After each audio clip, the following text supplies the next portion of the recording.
Vamos agora aplicar a análise de Dupont, em primeiro lugar numa vertente mais simplificada, com três determinantes, e depois a análise de Dupont utilizando cinco determinantes. E claro, a partir da rendibilidade do capital próprio, que vai ser o rácio que vai estar no centro da nossa análise. Isto porque quando nós tratamos de um rácio, a rendibilidade pode ser definida como o montante de resultado gerado por cada euro de recursos utilizados na respectiva obtenção.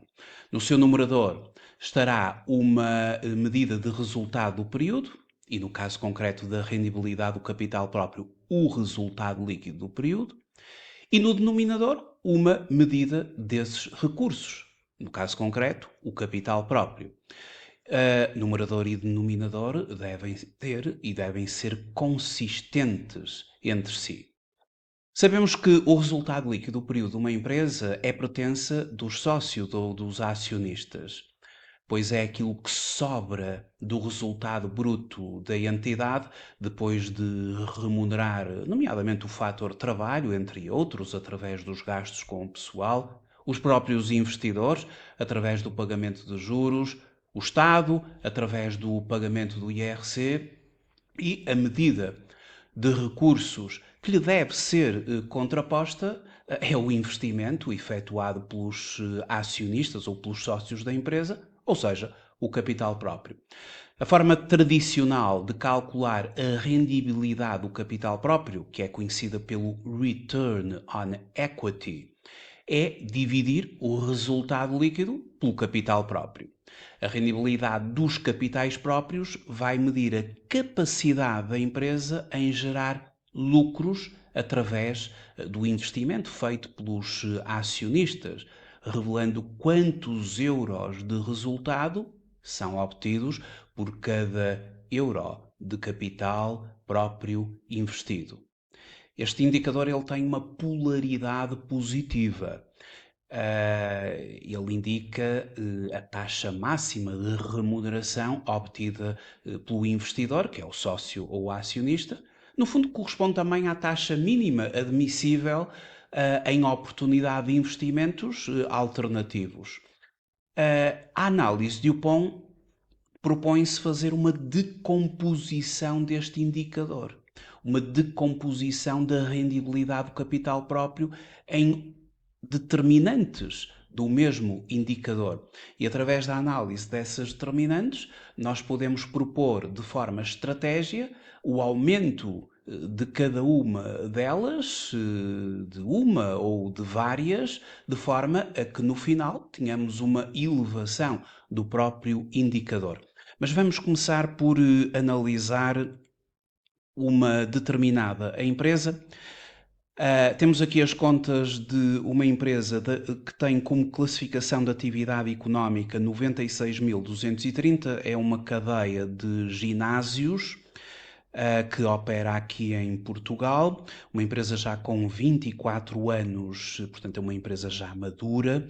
Em 2023 registou cerca de 35.448.280 de volume de negócios, vendas e prestações de serviços, um EBITDA ajustado a rondar os 11.182.819,67 euros, resultado líquido 2.145.117,66, um ativo total a ultrapassar os 57 milhões, um passivo que ultrapassa os 47 milhões, um capital próprio de 9.670.196,70, tem uma autonomia financeira, ou teve uma autonomia financeira em 2023 de 16,83, acima da média setorial, que rondou os 12,64, uma solvabilidade de 20,24%, também acima da média setorial, 14,47%. E em termos de outros rácios, o meu foco estará então ao nível da rentabilidade financeira, na rentabilidade do capital próprio, em 2023 22,18%, bastante acima da média setorial, 12,78, mas nós vamos efetivamente fazer uma análise Dupont aqui à rentabilidade do capital próprio. Para tal, eu já construí aqui um quadro daquilo que eu preciso para efetivamente termos aqui uma análise de Dupont. Eu tenho aqui a evolução do balanço 2023, 2022, 2021, a evolução da demonstração dos resultados ao longo deste triênio, mas já elaborei aqui um documento aqui para uma folha onde já tenho os meus valores, as minhas rúbricas e o montante de cada uma delas para o período de 2023, para facilitar agora a minha análise. Bom, vamos só repetir aqui o cálculo da rendibilidade do capital próprio. A rendibilidade do capital próprio, como nós sabemos, resulta em dividir o resultado líquido do período pelo capital próprio. Em 2023, o resultado líquido do período 2.145.117,66. O capital próprio da empresa 9.670.196,70, portanto são os tais 22,18% que tínhamos ali verificado anteriormente na estrutura de indicadores e bastante acima da média setorial. Agora, a análise de Dupont propõe-se fazer uma decomposição deste indicador em primeira instância e numa visão mais simplificada, a decomposição em 3 determinantes. A primeira determinante é a rendibilidade líquida das vendas. A rendibilidade líquida das vendas que passa aqui por simplesmente dividir o resultado líquido da empresa pelo seu volume de negócios. Bom, dividindo o resultado líquido que se cifrou aqui em 2.145 pelo volume de negócios da entidade, 35 milhões, ou seja, 6,05 de rendibilidade líquida das vendas. A rendibilidade líquida das vendas ela pode ser lida como o montante do resultado líquido medido em cêntimos obtido por cada euro de vendas. E quanto maior for o resultado por unidade monetária de vendas, maior será a rendibilidade do capital próprio, porque é uma das suas determinantes. Depois temos a rotação do ativo, em que vamos aqui calcular o indicador dividindo o volume de vendas da empresa, ou o volume de negócios da empresa, pelo total do ativo, pelo ativo total, 61,70.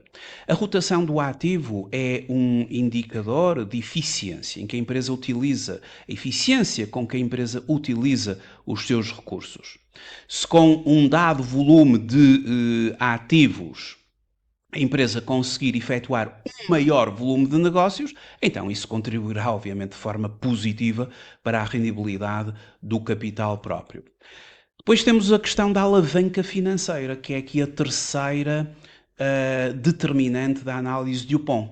Aqui a alavanca financeira resulta num rácio onde vamos dividir o ativo da empresa, cerca de 57.448.471 pelo capital próprio da mesma, e o que dá 594,08%, 5,94 vezes. É uma alavanca financeira muito alta.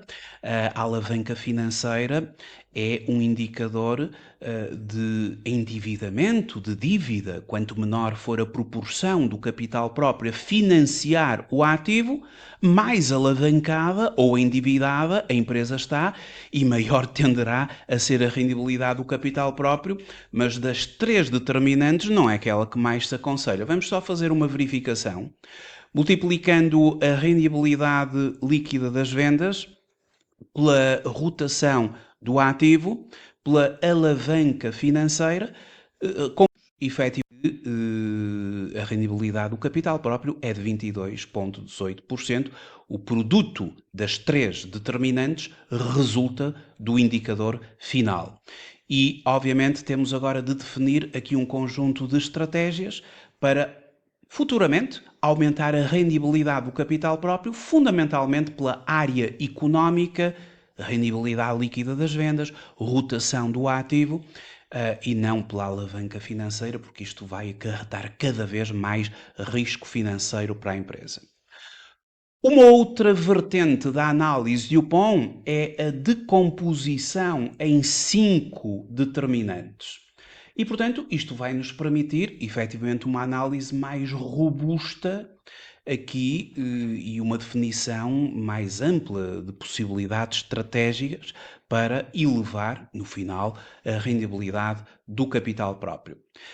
Nesta decomposição em 5 determinantes, nós começamos pela eficiência operacional, em que vamos dividir o resultado operacional da empresa, que é o EBIT, 5.117.102.94, pelo volume de negócios, 35.448.280.68, 14.44 de eficiência operacional, isto traduz a rentabilidade das operações principais. Um valor alto indicaria uma boa gestão de gastos ou um forte poder de fixação de preços. Tem efetivamente uma implicação direta na rendibilidade do capital próprio, elevando esta determinante, elevamos a rendibilidade do capital próprio, obviamente ceteris paribus, mantendo as restantes constantes. Depois temos a rotação do ativo, dividimos o volume de negócios, o ativo da empresa, já tínhamos feito este cálculo, 61,70. Depois temos a alavanca financeira, também já do nosso conhecimento, mas vamos novamente traduzi-la aqui, dividindo o ativo pelo capital próprio da empresa, uma empresa fortemente alavancada. Esta zona a verde é a área, digamos que económica, e depois temos a área financeira, onde então começamos pela alavanca financeira, depois temos a carga de juros, onde vamos dividir o resultado antes de impostos pelo EBIT da empresa. E, portanto, a carga de juros cifra-se em 49,63. Isto traduz o impacto dos gastos financeiros nos resultados, ou seja, os juros suportados, no âmbito da dívida onerosa da empresa. Um valor mais próximo de 1 indicaria um menor impacto dos juros. Aqui é um valor que se afasta e para menos da unidade ou dos 100%. Um aumento da rendibilidade do capital próprio através do menor peso dos encargos financeiros seria aquilo que se consideraria. Depois temos o efeito fiscal, onde vamos dividir o resultado líquido do período pelo resultado antes de impostos. Este efeito fiscal, no fundo, ele é o complementar da taxa efetiva de IRC. A taxa efetiva de IRC desta empresa é de 15,53. Esta é a parcela que vai para o Estado. Aquilo que fica nas mãos da empresa em termos de resultados é o efeito fiscal, 84,47. Vamos apenas fazer aqui a confirmação dos 5 indicadores. O produto dos 5 indicadores consistirá, obviamente, na rendibilidade do capital próprio. Fazendo então o produto dos 5, temos os tais 22,18 e está confirmada assim o resultado. Obviamente que isto vai nos permitir definir estratégias em quais vamos atuar para aumentar, no final disto, a rendibilidade do capital próprio. Iremos atuar na eficiência operacional, iremos elevar, melhorar a rotação do ativo, mais eficiência, com um mesmo ativo produzir mais volume de negócios. Vamos, obviamente, trabalhar a alavanca financeira e a carga de juros? Claro que não, porque aqui temos o risco financeiro associado, é a pior das estratégias. E depois temos o efeito fiscal, onde a empresa já tem um efeito fiscal bastante alto, já fica com uma parcela bastante considerável dos seus resultados nas suas mãos. Portanto, a definição de estratégias agora é fundamental.